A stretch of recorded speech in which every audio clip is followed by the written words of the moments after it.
ထိုးချိန်မှာလူကြီးကငါ့ကိုဒီလိုခိုင်းခဲ့တဲ့အတွက်ငါမင်းဘယ်တော့မှခွင့်မလုပ်ဘူးလို့ပြောတာကွန်ကွာဟာကီပါရဲ့မိုးချိုတူချန်တဲ့ဟာရက်ကိုအဆုံးသတ်လိုက်ပါတယ်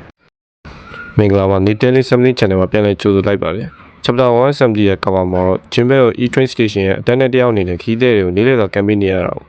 တွေ့မြင်ရမှာဖြစ်ပါတယ်ခီးတဲ့ရဲ့ချားသူတွေရောမဟုတ်ပါဘူး straw ဖွဲ့ဝင်တွေဖြစ်ပါတယ်ကဲ chapter ရဲ့အစမှာတော့ Ragnar က Loki ကိုစတင်တိုက်ခိုက်ပါတယ်ဘသူကတူနေပြစ်တာလဲကွာထွက်ခဲ့စင်တော့ဒေါသကြီးနဲ့ပြန်ပြောလိုက်ပါတယ်ထိုးချိန်မှာ Loki ကအဲဘဲနည်းနည်းကြည်တိန်တာရန်နာတက်တီကိုရှာတွေ့သွားခဲ့ပါတယ်ဒီမှာတရားရှိနေတယ်ငါတီကိုစားမဖြစ်မယ်လို့ Loki ကပြောနေခဲ့ပါတယ်တွန်းတော့အကွဲတိုင်တွေထွက်ပေါ်လာပြီး Ragnar ကြောင့်အဲဘဲရဲတိုက်ရဲ့ချမ်းမြင့်ကြီးကကျွန်းကျသွားခဲ့ပါတယ်နောက်နေရလားဓာကြီးကအတော်လေးတာပဲဘလူတော်လဲဓာကြီးရောက်ရဲတိုက်ရောက်ပြိုကျသွားပါလားလို့ Loki တယောက်အော်နေခဲ့ပါတယ်ထိုးချိန်မှာဟာရကမင်းစူးစမ်းသမျှလက်ကားပဲ Loki ခေဆက်ဆက်ကငါတို့ဘူဘေးအုပ်ချုပ်သူတိုင်းကစောင့်ရှောက်ခဲ့ကြတယ်ရာစုနှစ်ချီအောင်ဒီအတီးကိုဘယ်သူမှမစားနိုင်ခဲ့ကြဘူးဘလို့မှအခွင့်အရေးမရခဲ့ကြဘူးဘာလို့ဆို Ragnar ကဘယ်သူမှအတိမတ်မပြုတ်ခဲ့လို့ပဲဒါပေမဲ့ခုလက်ရှိကအစွမ်းနဲ့ဆိုရင်တော့လို့ပြောခဲ့ပါတယ်ထိုးချိန်မှာကာဗန်နဲ့ရှန်တို့ကကွန်ကွာဟာကီပါတဲ့ခုတ်ချက်တွေနဲ့ဟာရက်ကိုတိုက်ခိုက်နေပါတယ်ဒီတန်ရာတွေသူ့ကိုစိုးရွားနာကျင်စေနေပြီဒီတိုင်းဆက်တိုင်းသူပြန်ကောင်းဖို့ခက်လိမ့်မယ်လို့ရှန်ပြောနေခဲ့ပါတယ်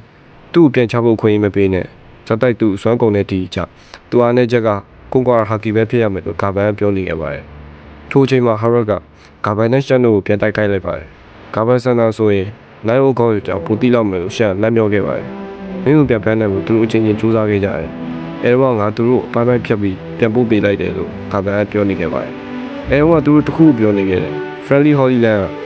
အဖြတ်စွမ်းတခုဆက်လက်ရှယ်တွဲပုံတွေကအားနဲ့တီးပြန်ချမ်းတယ်အဲစွမ်းကိုပိုင်တိုင်းတဲ့ဘိုးတော်တွေကသူတို့ကိုသူတို့လက်ပြားရီလိုတတ်မှတ်ထားကြတယ်ထာဝရရှင်တဲ့မိကမာကြီးကိုတတ်ဆင်ဖို့သူတို့တာဝန်လို့ပြောနေကြတယ်ရှန်ပြောနေခဲ့ပါတယ်မင်းပြောချင်တာကန်တရားဘောလို့ကာဗန်တင်ပြောခဲ့ပါထိုအချိန်မှာကာဗန်ကမင်းပြောလို့ဆိုနိုင်အောက်တရားမူလပုံပဲပြန်လို့မျောနေချက်မရှိဘူးဘာလို့အချိန်တွေက Loki ကိုပဲမူတီရောပြန်ပြောခဲ့ပါတယ်ထိုချိန်မှာ Loki နဲ့ပဲနေကတိုက်ခိုက်နေခဲ့ပါတယ် Loki က Ragnar ကိုသူ့ရဲ့သူနဲ့အားကုန်ထိထူးချလိုက်တဲ့အခါ Loki ရဲ့သူကပိုင်းကြေသွားခဲ့ပါတယ်ထိုချိန်မှာ Ragnar ကချစ်စရာကောင်းတဲ့ရှင်းတဲ့တော်ကိုပြောင်းသွားခဲ့ပါတယ်ထိုချိန်မှာရှမ်းတဲ့ကောင်တွေကငါတို့သူ့ကိုအလိုက်တိုက်ကြတယ်ဒါနဲ့အရင်ကပို့သွားဟာစီပါနေတဲ့လေးနဲ့တိုက်ဘူးလို့ချင်းချင်းပြောနေကြပါတယ်ထိုချိန်မှာအဆောင်တွေကငါတို့ကိုနှောင်လေးတော့တိုက်ကြတယ်မောင်မြေးရပါထိုချိန်မှာ Ragnar ကအဲဘဲရန်နာတတီကို Loki ကိုစားစေခဲ့ပါတယ်အဲဒီနောက်မှာ Loki ကကြောက်ကြတယ်ခန္ဓာရည်နဲ့တတ်တော့တက်ကောင်ပြောင်းသွားခဲ့ပါတယ်ထိုချိန်မှာဟာရက Loki တီကိုစားလိုက်တော့တင်ချမိသွားပါတယ် Loki နဲ့ဟာရီကိုစတင်တိုက်ခိုက်ကြတယ်နောက်တော့ Loki ကထင်လိုက်တယ်မင်းရဲ့ပုံရဲ့အခုမင်းတို့စွမ်းရည်စီးရင်းနေရတယ်ဒီကိုပို့တယ်ထိုချိန်မှာဟာရကသူ့အနေနဲ့တက်လိုက်ပြီးအဲဘက်ကိုအကိုကြီးနဲ့သူဆက်လက်တောင်းဝင်ဖို့ Loki ကိုပြောနေခဲ့ပါတယ်ဒါအဖေကိုကိုယ်တိုင်တက်တက်မယ်ဘလူအဖေကဒီလိုတိုင်းမှာ Loki ကဝမ်းနဲ့ဆိုလို့နေနေတယ်သူကဟာရကဒီဒါနဲ့ပတ်သက်ပြီးကျေးဇူးပါ